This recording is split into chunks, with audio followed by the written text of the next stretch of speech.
proveedores de moléculas de glucosa, en el entendido de que la molécula de la glucosa viene a ser el componente más importante desde el punto de vista energético que podemos tener en nuestro organismo. Entonces, de esa manera es que todos los componentes de naturaleza o que responden a la definición de carbohidrato van a transformarse en molécula de glucosa para que esta glucosa pueda ser utilizada como energía en nuestro organismo. Vamos a decir que esta molécula de glucosa se constituye la moneda energética que posee cada una de las células. Y habíamos visto anteriormente cómo los polisacáridos pueden transformarse y proveer la molécula de glucosa. En la idea de que esta glucosa viene a ser ya liberada, independientemente de dónde vaya a provenir, entonces vamos a ver ahora su proceso metabólico. Habíamos indicado de que el metabolismo de los carbohidratos se centra principalmente en esta molécula. Entonces, por lo tanto, esta se constituye el principal combustible. Y cuando no es requerida por nuestro organismo, se va a almacenar en forma de glucógeno. Lo habíamos visto, que es un componente de alto peso molecular y que es el encargado de cubrir la demanda energética de glucosa en nuestro organismo. Recuerden, ya lo habíamos mencionado anteriormente, a nivel del hígado, el glucógeno es el responsable del mantenimiento de la glicemia o de la proporción de glucosa en circulación. Entonces aquí estamos viendo cómo la molécula de la glucosa se va a constituir un componente importante que puede ser generado a partir de la degradación de los componentes que nosotros ingresamos en el alimento.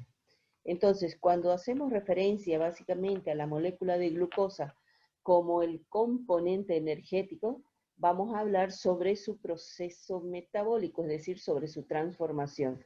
Y recuerden que cuando hablamos de metabolismo, estamos haciendo referencia tanto a la degradación como a la síntesis. En el caso de la molécula de la glucosa, la degradación va a proveer los sustratos necesarios que sirven de partida para diferentes tipos de vías metabólicas o secuencias de reacciones biosintéticas. La glucosa puede tener diferentes destinos, o si quieren, diferentes vías metabólicas en las cuales puede intervenir. Esta molécula de glucosa, una vez que sea activada, ya sea que provenga de la glucosa sanguínea a nivel del hígado, entonces va a poder almacenarse en el organismo, fundamentalmente a partir del hígado y del tejido muscular esquelético. Entonces ella va a poder almacenarse en forma de glucógeno. Si el requerimiento es hacia energía en la célula, entonces la glucosa ingresa al proceso degradativo denominado vía glucolítica o glucólisis, en la cual se va a degradar por completo para generar energía. Puede también constituirse un componente o un precursor para el proceso metabólico denominado vía de las pentosas, donde va a generar la ribosa, que viene a ser una pentosa necesaria para la síntesis de componentes que requieren o que intervienen en la regulación del funcionamiento de nuestro organismo, como vienen a ser los ácidos nucleicos. Entonces, cuando hacemos relación a el proceso metabólico de la glucosa, nosotros tenemos que tomar en cuenta de que esta es rica en energía. Ya lo hemos dicho, cuando va a degradarse vía glucolítica, entonces lo va a hacer hasta dióxido de carbono y agua, cuando la molécula de glucosa pueda degradarse hasta una molécula pequeña de 3 átomos de carbono denominada piruvato, vía glucolítica o vía proceso degradativo. Esta energía que va a proveer la degradación de la molécula de glucosa es importante, por ejemplo, para el cerebro, porque la degradación de la molécula de glucosa se va a producir en presencia de oxígeno. Su degradación también a nivel muscular puede ser en presencia o en ausencia de oxígeno y va a proveer la energía necesaria que requiere este tejido.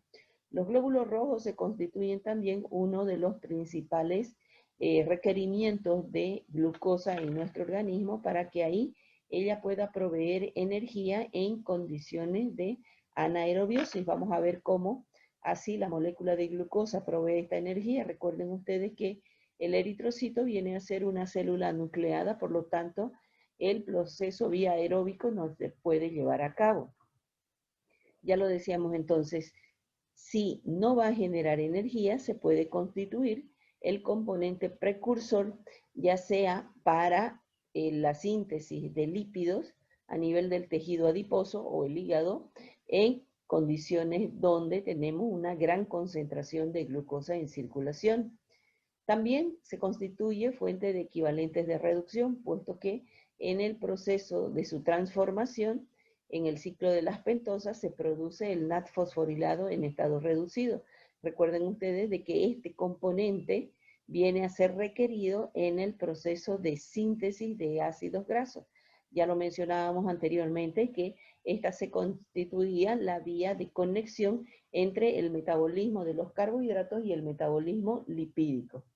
Entonces, cuando hablamos de que incorporamos alimento o el depósito de energía, que en este caso se presenta a nivel del hígado o el tejido muscular esquelético, o que se lleve a cabo el proceso de biosíntesis referido a la glucosa, estas van a proveer, estos procesos, la proporción de glucosa para ser utilizada por las diferentes células de nuestro organismo. Ya lo hemos mencionado anteriormente. ¿Cómo así entonces se produce la generación de energía a partir de la molécula de glucosa? Vamos a describir en primera instancia el proceso común, ya sea en presencia o en ausencia de oxígeno, que viene a denominarse glucólisis, donde la molécula de glucosa se va a degradar para generar energía utilizable por la célula, fundamentalmente en forma de ATP. Luego, esto va a ocurrir en condiciones de aerobiosis, que es lo que estamos relacionando con el proceso bioenergético. Entonces, ¿en qué consiste el proceso degradativo de la molécula de glucosa? Esta tiene una gran importancia biológica porque se constituye la vía central del metabolismo de los carbohidratos en general. Se interrelaciona con otros procesos, acabamos de mencionarlos, con el proceso degradativo, por ejemplo, del glucógeno o en el proceso metabólico de los lípidos. Si hablamos de glucólisis, sabemos que esto hace referencia a un proceso degradativo, es decir, de carácter catabólico, que obviamente se manifiesta como un proceso de exergónico, donde se va a liberar energía. En la mayoría de las células de nuestro organismo, esto se lleva a cabo a nivel del citoplasma, ya sea en ausencia o en presencia de oxígeno. Recuerden que este va a constituirse un proceso independiente a la presencia o ausencia de oxígeno, generándose en este proceso intermediarios metabólicos o fosforilados que son muy importantes. Ya lo vamos a describir un poquito más adelante. Por eso es que decimos que la glucólisis se constituye en la vía degradativa de la glucosa hasta el ácido pirúvico o también denominado piruvato. Recuerden que el ácido pirúvico, si se encuentra en medio acuoso, va a manifestar el carácter de radical porque va a liberar hidrogeniones al medio. El proceso glucolítico involucra dos etapas. Una vía denominada no oxidativa, donde se va a hacer la formación de las triosas fosfatadas. Es decir, aquí va a haber un proceso donde la molécula en sí no se va a degradar. Y la segunda fase donde la estructura de la triosa fosforilada formada va a sufrir un proceso de transformación de simplificación hasta llegar a formar el ácido pirúvico o el piruvato. La principal enzima reguladora de este proceso viene a ser la fosfofructoquinasa. La glucólisis es una serie de reacciones, básicamente son 10 reacciones donde la molécula de glucosa, que puede provenir del almacenamiento o puede venir de la vía de la dieta, va a degradar la molécula de glucosa en 2 moléculas de piruvato, de 3 átomos de carbono. Este proceso viene a generar moléculas de ATP, si nosotros estamos hablando de que la glucosa se va a degradar hasta piruvato. Aquí, en ese proceso, se generan 2 moléculas de alta energía, portadoras de electrones, como son el NAD en estado reducido, y también hay la liberación de molécula de agua. El proceso, le decíamos, puede estar en presencia o ausencia de oxígeno. Cuando hablamos de que la glucosa se va a degradar hasta piruvato en presencia de oxígeno, esta constituye la primera porción de la etapa de la denominada respiración celular. Recuerden que aquí esta va a ingresar al ciclo de los ácidos tricarboxílicos para que se produzca su generación de energía. Si es en ausencia de oxígeno, entonces las células van a tener procesos de síntesis de energía a través de la denominada fermentación. Entonces, cuando hablamos de las reacciones que involucran la vía degradativa, en este caso de la molécula de glucosa, vamos a ver que esta es fundamentalmente, recuerden que la glucosa es la molécula energética por excelencia de todas las células. Entonces aquí tenemos la transformación de la molécula de la glucosa hasta la molécula de piruvato. Partimos de una hexosa, es decir, de una molécula de 6 átomos de carbono, para generar 2 moléculas de 3 átomos de carbono, que son el piruvato. Toda esta vía constituye una serie de 10 reacciones químicas donde va a producirse la transformación de la molécula de la glucosa.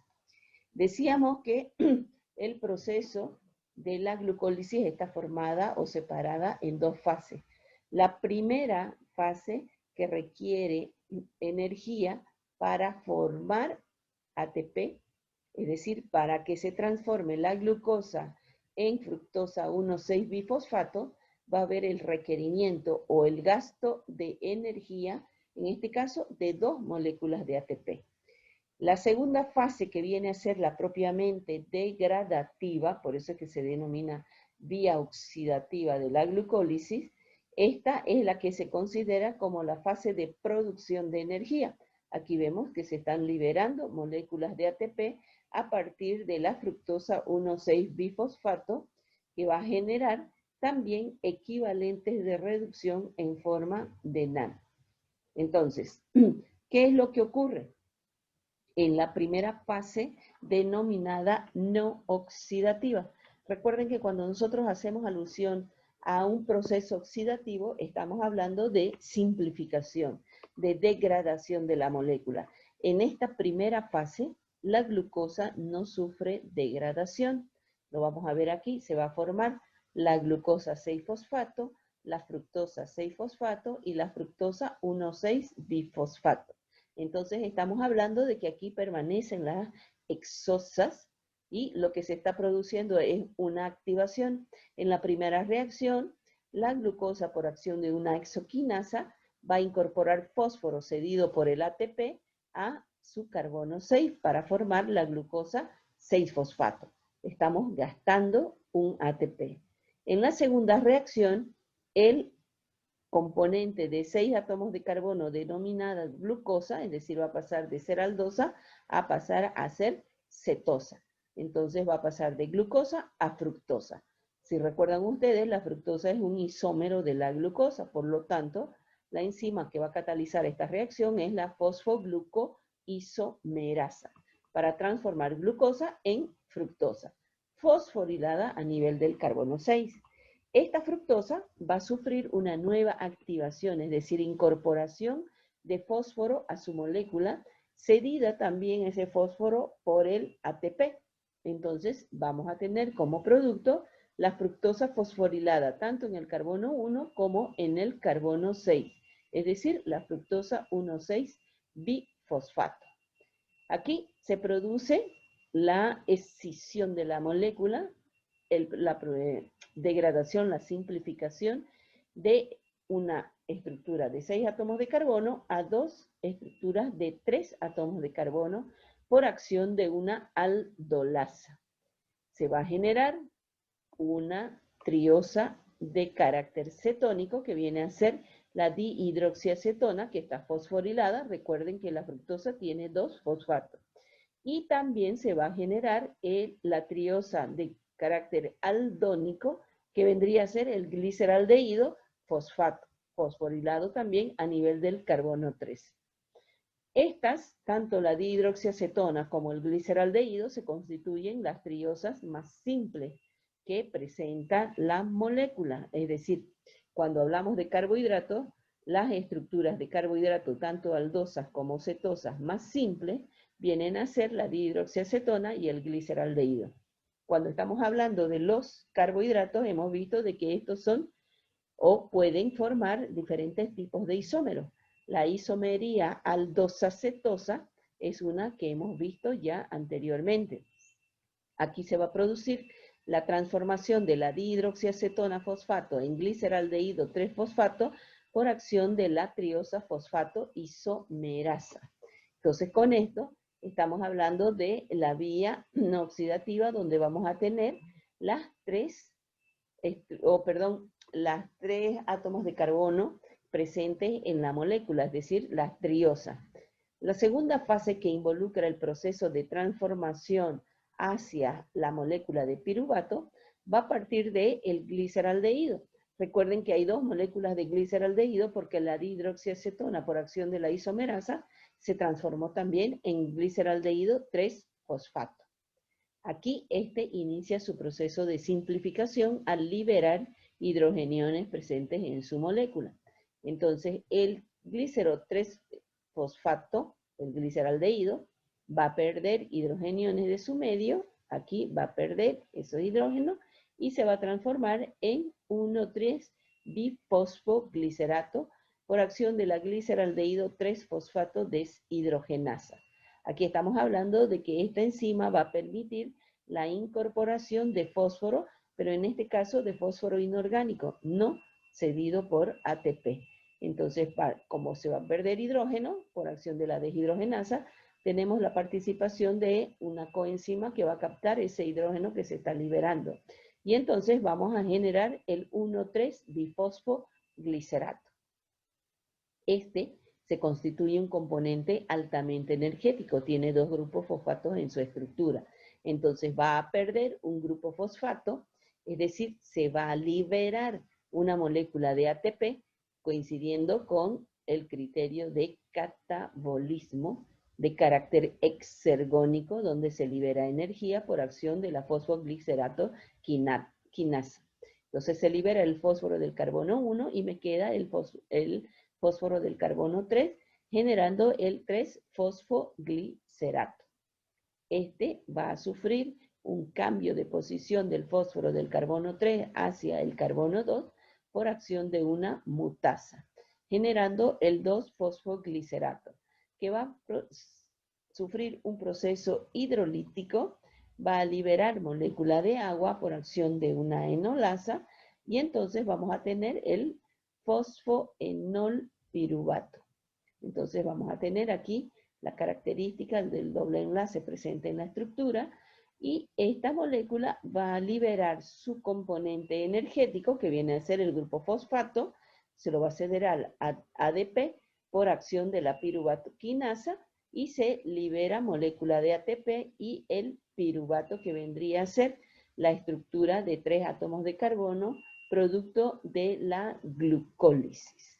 Entonces, hemos dicho que la glucosa de 6 átomos de carbono se va a transformar en una estructura de 3 átomos de carbono, que viene a ser el piruvato. Este proceso de simplificación va a seguir, es decir, va a generar el piruvato, el cual a su vez puede seguir distintos caminos en dependencia de las condiciones en las cuales se haya llevado a cabo el proceso glucolítico o de degradación.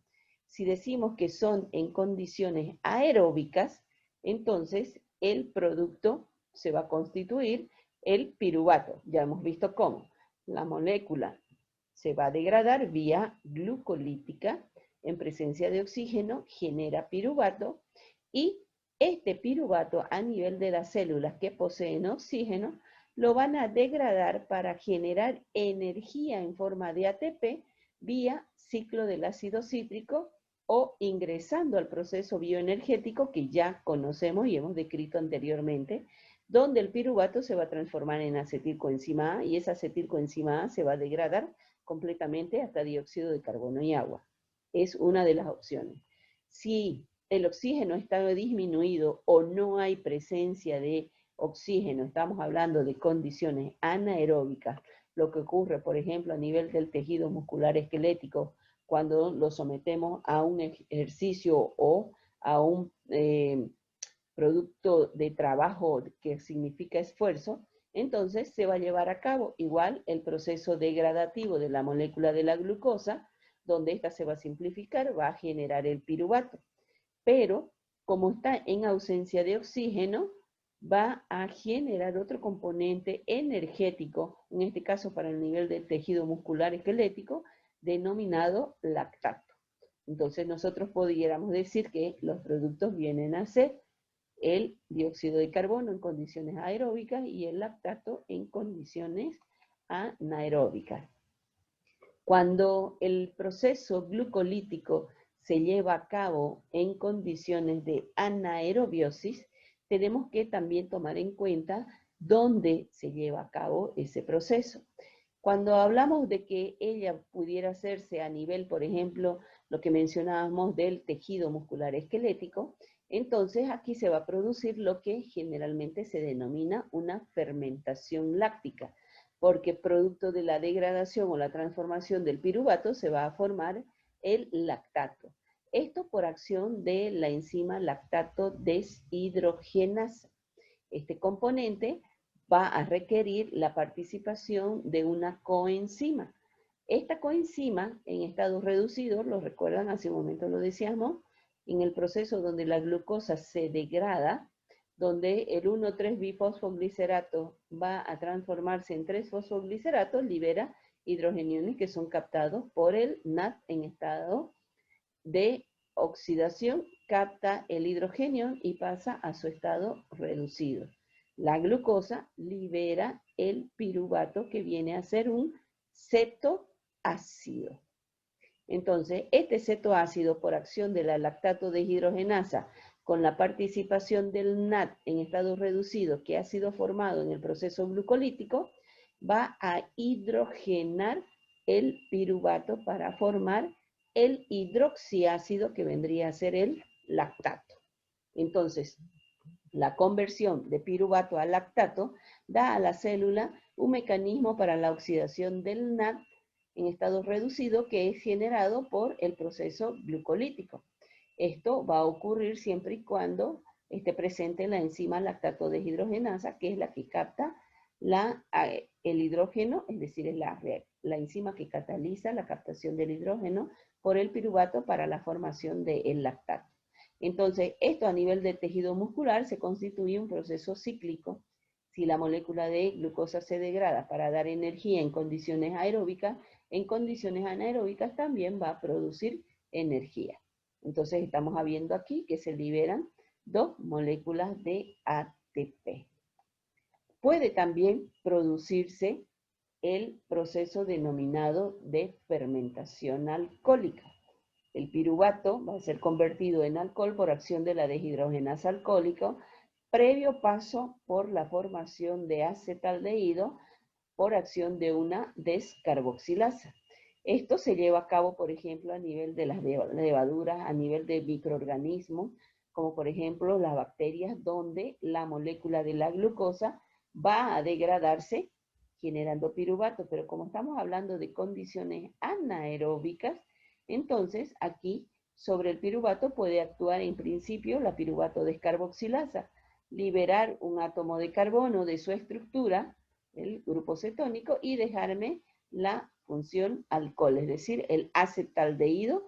Aquí, ustedes ven, va a incorporarse hidrogeniones, se libera un átomo de carbono y me queda el acetaldehído. Este acetaldehído por acción del alcohol deshidrogenasa va a incorporar hidrógeno a la estructura para formar el etanol. Es decir, que producto de la degradación de la molécula de la glucosa, podemos tener nosotros el lactato o el etanol. Aquí tenemos un resumen de aquello. Entonces, cuando la condición es aeróbica, la glucosa se degrada a piruvato. Este es incorporado a la célula para que sea utilizado para la provisión de energía. Recuerden, hemos dicho, a nivel de la matriz mitocondrial, se va a llevar a cabo su degradación de piruvato primero hasta acetilcoenzima A para ingresar al ciclo de los ácidos tricarboxílicos, donde se degrada hasta dióxido de carbono y agua, generando en ello energía para que pueda ser utilizado el oxígeno a través del transporte de electrones en la cadena respiratoria para que se lleve a cabo la fosforilación oxidativa y se genere la molécula de ATP.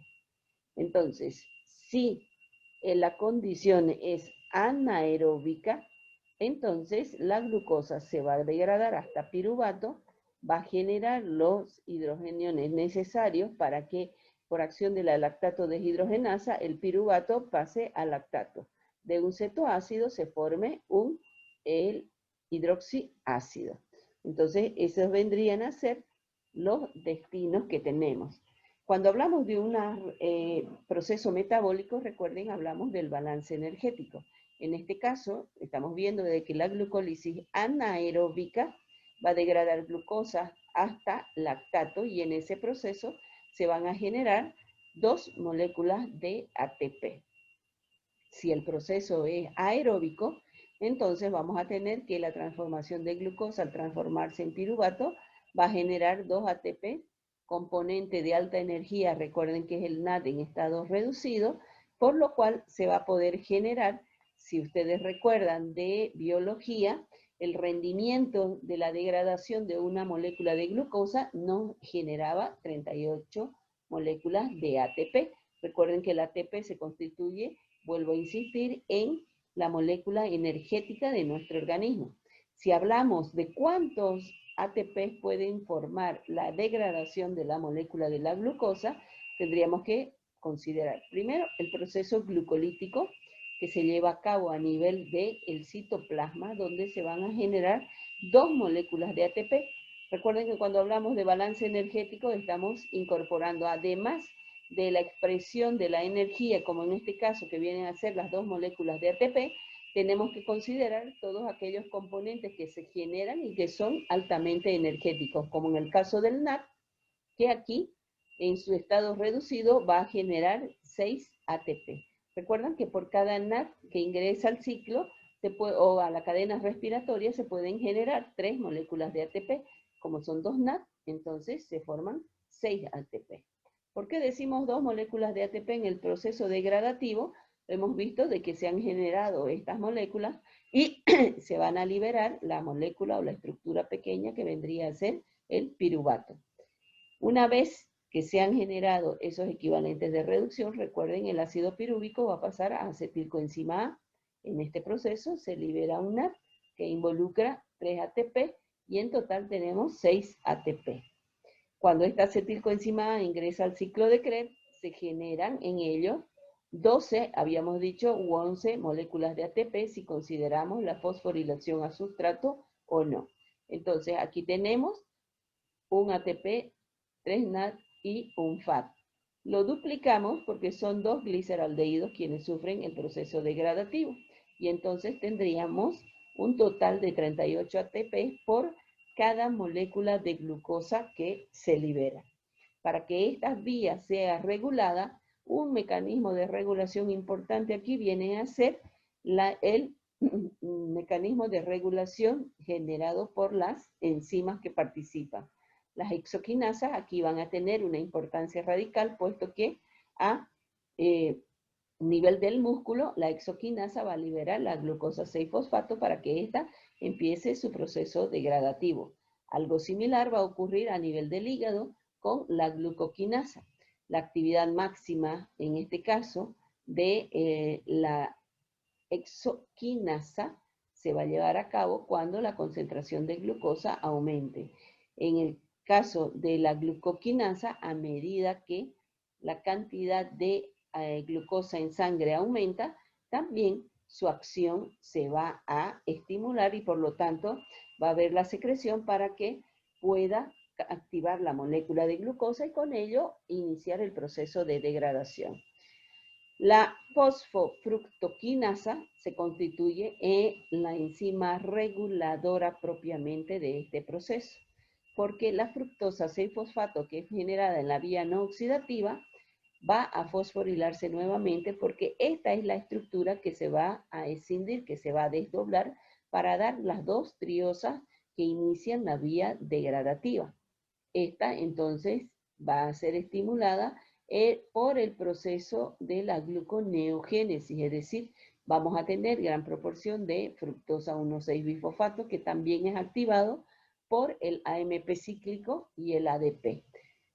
Impiden su estimulación o su formación la proporción de molécula altamente energética presente en el medio o el citrato que se constituye el intermediario metabólico del ciclo. La piruvatoquinasa también en el proceso de la liberación de ATP por el fosfoenol piruvato hacia piruvato. Esta va a estar restringida por ya sea la presencia de energía propiamente o la cantidad de acetilcoenzima A que provienen de la degradación de los ácidos grasos.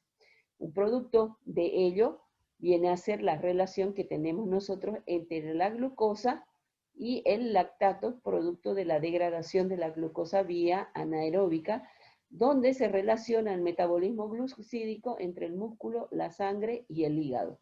Aquí vemos la transformación, si la glucosa se degrada a piruvato, este piruvato a lactato, el lactato va a través de la circulación sanguínea, llegar hasta el hígado, donde va a iniciarse el proceso de la gluconeogénesis, que vamos a hablar, y se genera nuevamente la glucosa. Se constituye un ciclo en el cual existe una provisión adecuada tanto de glucosa en circulación sanguínea como de el lactato o el componente energético de la condición anaeróbica. Entonces, este proceso denominado ciclo de Cori es el encargado del mantenimiento de la glucosa en circulación y su relación con el hígado y el tejido muscular esquelético. En el caso del hígado, se va a producir un consumo de ATP proveniente de la fosforilación de la fosforilación oxidativa.